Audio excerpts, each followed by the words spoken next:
নমস্কার সবাইকে। শুরু হচ্ছে বেঙ্গলি অডিও স্টেশনে এ সপ্তাহের গল্প। বেঙ্গলি অডিও স্টেশনে আমরা প্রকাশ করি অগ্রন্থিত গল্প। ভালো লাগলে লাইক, সাবস্ক্রাইব ও কমেন্ট করবেন, আর না লাগলে আনলাইক ও কমেন্ট। তাহলে শুরু করা যাক আজকের গল্প। আমাদের আজকের গল্প সরস্বতী। রচনা অমিত গোস্বামী।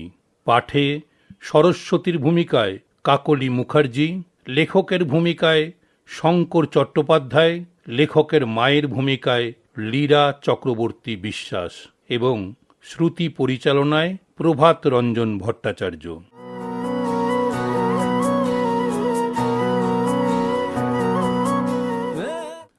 আমি ল্যাদ খাচ্ছি বিছানায়, হঠাৎ দেখি দরজায় খটখট। খুলতেই দেখি এক অষ্টাদশী সুন্দরী সোজা ঢুকে পড়ল ঘরে, বসে পড়ল ড্রেসিং টেবিলের সামনে। সাজসজ্জায় সামান্য টাচ আপ দিয়ে ঘুরে বসলো আমার দিকে। ভয়ে ভয়ে জিজ্ঞাসা করলাম, তুমি কে? আমি তোর সরস্বতী।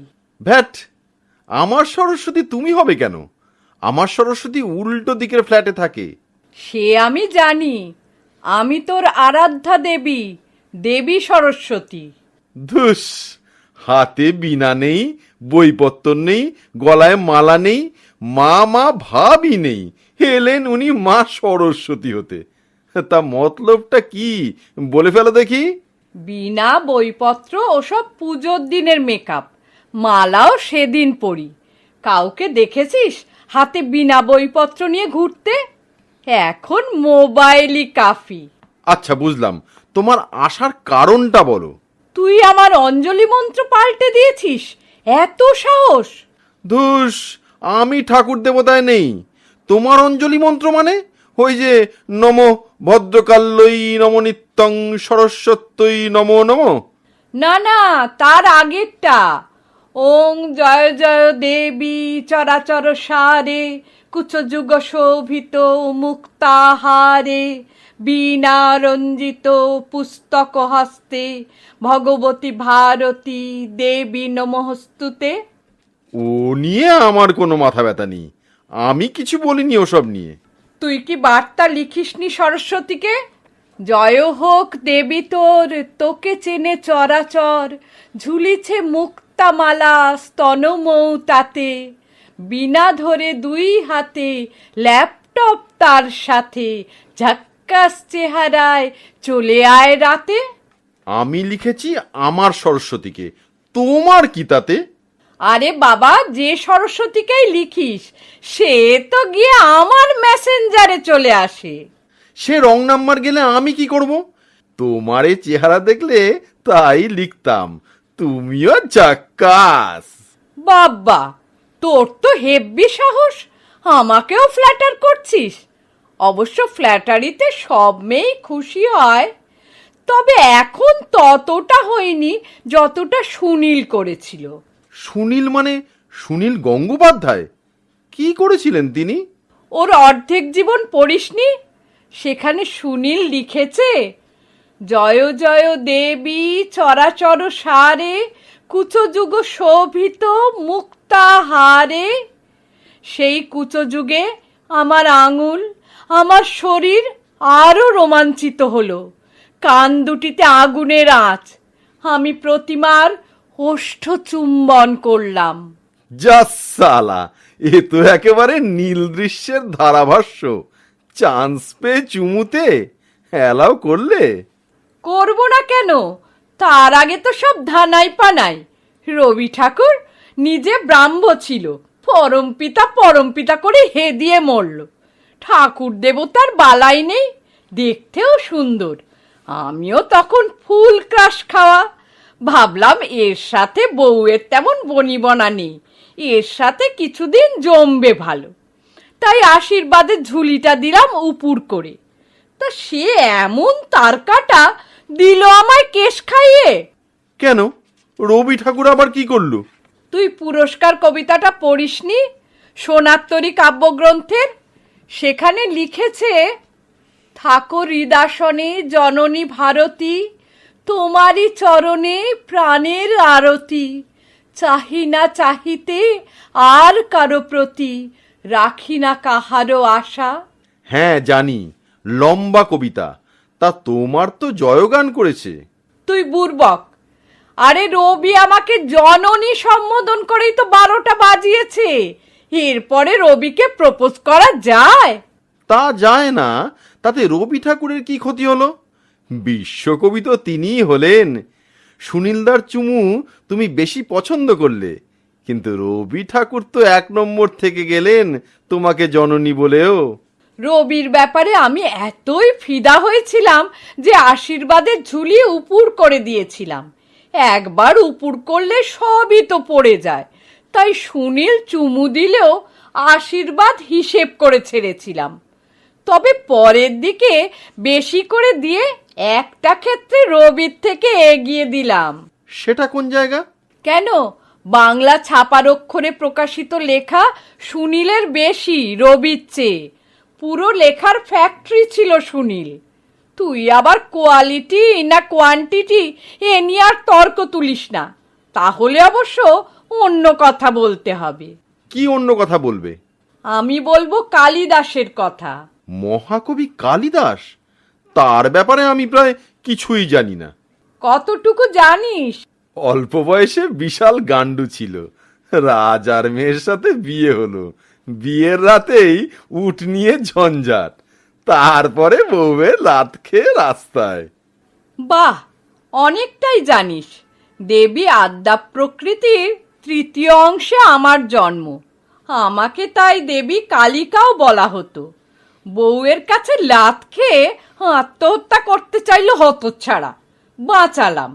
তারপরে আমাকে বলে কি না ও আমার দাস, কালীর দাস। তখন ওর সুন্দর চেহারা, তা দেখেই তো রাজার কন্যা পটেছিল। কিন্তু বিদ্যা বুদ্ধি অষ্টরম্ভা। ইনিয়ে বিনিয়ে দুঃখ কথা শোনালো। বললাম, তুমি কি চাও? মহাকবি কি চাইলেন? বলে কি না, তিষ্ঠ মম জিহ্বাগ্রে। পিত্তিটা কেমন জ্বলে যায় তুই বল। হাতের সামনে গরম কাবাব ফেলে মুড়ির খোঁজ করা। আরে হতচ্ছাড়া, বুকে নয়, ঠোঁটে নয়, জিভের ডগায় বাস করো। এটা কোনো পুরুষালী প্রস্তাব হলো? এ তো চুমুর প্রস্তাব। তা তুমি কি করলে? আরে না, এর মানে ওর জিহ্বা থেকে আমার রসনিঃসৃত বাণী বেরোবে। তখন অল্প বয়স, দয়া দাক্ষিণ্য ছিল। বললাম ঠিক হ্যাঁ, কিন্তু হতচ্ছাড়া কি করলো জানিস? কি করলো? সোজা গিয়ে ল্যান্ড করলো বউয়ের দরজায়। দরজা ভেতর থেকে বন্ধ। কালিদাস খটখটালো। ভেতর থেকে বউ বলল, কস্তম, মানে কে তুমি? কালিদাস আত্মপরিচয় দিতেই সে দেমাকি বলে কি না, কি দরকার? কালিদাস উত্তর দিল, অস্তি কশ্চিৎ বাগ বিশেষ, মানে কিছু কথা আছে। বউ বলে, কি কথা? কালিদাস বলল, আমি এখন বিদ্বান। তখন সে আটকুড়ি বলে, আমি তখনই বুঝবো তুমি বিদ্বান যখন তুমি তোমার নিবেদনে 3টি শব্দ অর্থাৎ অস্তি কশ্চিৎ বাগ বিশেষ দিয়ে 3টি মহাকাব্য রচনা করে আমায় দেখাতে পারবে। তারপরে তিনি পারলেন? আগে শোন গল্পটা। আমি ভাবলাম শালা পড়েছে খেঁচা কলে, এবারে নিশ্চয়ই আমার বাড়িতে আসবি।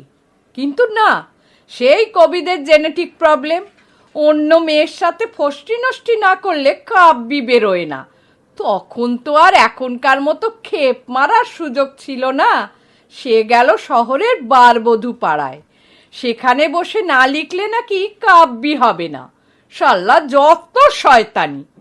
আমিও রেগে মেগে অভিশাপ দিলাম, তোর মৃত্যু হবে বেশ্যার ঘরে, তোদের করোনার মতো, কেউ লাশ ছোঁবে না।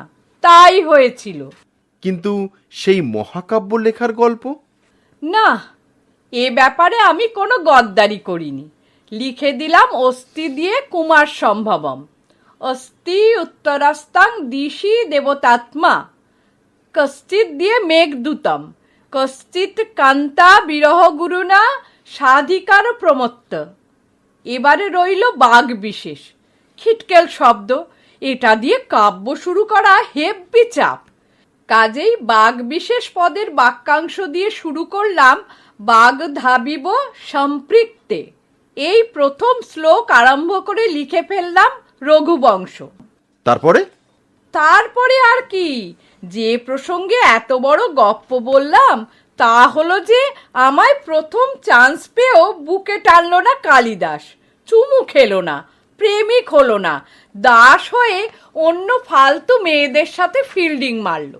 তার সৃষ্টি হলো মহাকাব্য, সে হলো মহাকবি। যে রবি জননী বলে কাটিয়ে দিল সে হলো বিশ্বকবি। আর সুনীল যে চুমু খেলো সে হলো জাস্ট কবি। এ তো পুরো মিসম্যানেজমেন্ট। সেই জন্যেই তো তোর লেখা পড়ে ছুটে এলাম। তুই হেব্বি সাহসী ছেলে, সরাসরি অফার। চলে এসো রাতে, জমে ক্ষীর, তোকে অতি কবি বানাবো। অতি কবি? প্যান্ডেমিক বা অতিমারির মতো, প্যান পোয়েট অর্থাৎ অতি কবি। তার আগে তোর রাতের পারফরমেন্স দেখে নিতে হবে। আরে না না, আমি সে কথা বলিনি। ছি ছি ছি ছি ছি, তুমি ভুল বুঝেছো। কোথায় ভুল বুঝলাম? তোর মেসেজে কি লেখা আছে? কি এমন কথা লেখা আছে যে তোমার মনে হলো? আমার দুবুক যে মৌতাত করার জায়গা তা তুই বলিসনি স্তন মৌতাতে? সে তো রবীন্দ্রনাথও বলেছেন, বুক ভরা মধু বঙ্গের বধূ জল নিয়ে যায় ঘরে, মা বলিতে প্রাণ করে আনচান চোখে আসে জল ভরে। অন্যভাবে দেখছো কেন? তাহলে ঝাক্কাস চেহারায় চলে আয় রাতে বলার মানে কি? এখন লকডাউনের বাজারে কবিদের যা ফেসবুক লাইভ চলছে আর দেখার যা আমন্ত্রণ, সন্ধ্যে থেকে টাইমই পাচ্ছি না। তাই আমি রাত 10টায় 2-1 পিস বন্ধু বান্ধবের সাথে লাইভ করব। এটা তার আমন্ত্রণ। তুমিও আসতে পারো রাত ঠিক 10টায়। হতচ্ছাড়া, আমার আশায় এমন জল ঢেলে দিলি তুই। তোকে তো কিছুই দেব না, বরং আমার আশা ভঙ্গ করার অপরাধে অভিশাপ দেব। সে কি? কি অভিশাপ? তুই যতই লিখিস, তুই লাইক কমেন্ট কিচ্ছু পাবি না। কেউ তোকে লেখক মানবেই না। তুই খালি লিখেই যাবি আর পোস্ট করবি, কেউ পড়বে না। লেখক হিসেবে তুই ভোগে যাবি। বলেই গদাম করে আমাকে এক ধাক্কা দিয়ে দরজা খুলে ধাঁ। আর আমি পড়লাম মাটিতে। উঠে দেখি আমার মা তাকিয়ে আছেন ভীষণ দৃষ্টিতে। হতচ্ছাড়া, রাত জেগে লেখার বেলা অবধি ঘুমোনো, আরে উল্টো দিকের ফ্ল্যাটের মেয়েটার নাম জপ করা। ওরে, তোরা যদি ঠাকুরের নাম এমন করে জপ করতিস, এরকম করোনা দেশে আসতো না।